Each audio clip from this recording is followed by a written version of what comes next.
Well, hello everybody. Welcome to the channel again. Well, it's the time of the year again, but our friend Randy Roberts, he had enough requests to do his quirt competition all over again. So we got to talking about it, and there's some stuff that we changed because of the feedback that Randy, but also like Clint and me from the Rawhiders gathering. There's some changes. Um, what stays is all courts need to come in before the gathering date will be set forward. Um, and they can already be judged by some people that are going to come to Randy's shop that will probably not make it to the gathering as such, but who want to have hands on, like the people from the TCAA that will be in Oklahoma City before the gathering. Voting on the winners will be like we done last year on the Facebook page, and we're going to count the votes from the 27th through the 29th. Parameters of the quirt are body length is 14 inches, popper length is 12 inches, the length of the wrist strap, we haven't said anything for it yet, and a settled ring must be used. And the quirt must have a handle button and at least a button on the turn back or the eye, and at least one other button. So those are the parameters. What is changing as opposed to last year is we're now going to have 3 categories instead of 2 categories. We're going to have rookie, open, and masters. Another thing I know Randy is working on is the Ben Jonson Museum. So chances are that either right before or after, all the quirts will be exposed at the Ben Jonson Museum in Pawhuska. And we will also do an auction on Facebook.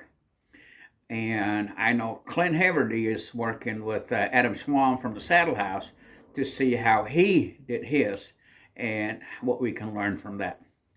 Anyway, we tried to be or come up with something that is non-arbitrary but highly objective, meaning the rookie class is going to be open to people new to the craft, and the top 2 of last year's competition in this class is no longer eligible to compete in this class. Entry fee is $250 and comes with a kit that contains the core, the ring, the popper, and cut and bevel body and button string. So this is for the people new to the craft that don't have like their string cutters and bevelers and splitters and what have you. There will be no cash prizes in the rookie, but the winner gets a Vaquero cutter sponsored by Steve Derricott and Randy Roberts. Second place will win other tools.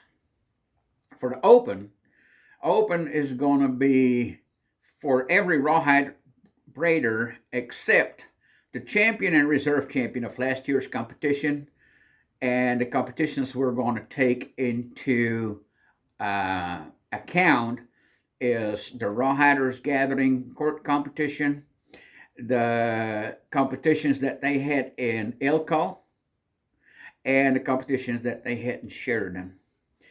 And of course, any TCAA members that expressed an interest in the competition, they are not eligible for the open. They're only going to be in the masters. Entry fee is $250 and comes with a kit that contains the core, the ring, the popper, and 60 feet of soga. Cash prizes will depend on the amount of entries, and the winner will take 60%, second place will take 40%. And that comes from a jackpot from $100 from the entry fee. Then last, we have the Masters class. It'll be open to every rawhide braider that wants to enter. No restrictions. Masters will use their own rawhide, core, saddle ring, and popper of their choice, but the quirt must meet the parameters as specified above or before. Entry fee is $125 because there's no kit included.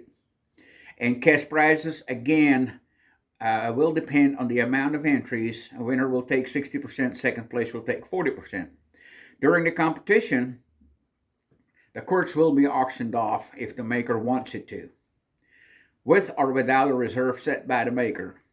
If not, or if not sold, the quirts will be returned to the makers after the exhibit at the Ben Johnston Museum in Pawhuska, Oklahoma, when Randy can strike up a deal there. So basically, that's it for the 2025 quirting competition. And I wish everybody that wants to compete in it the best of luck. Hope to hear from you soon. Bye.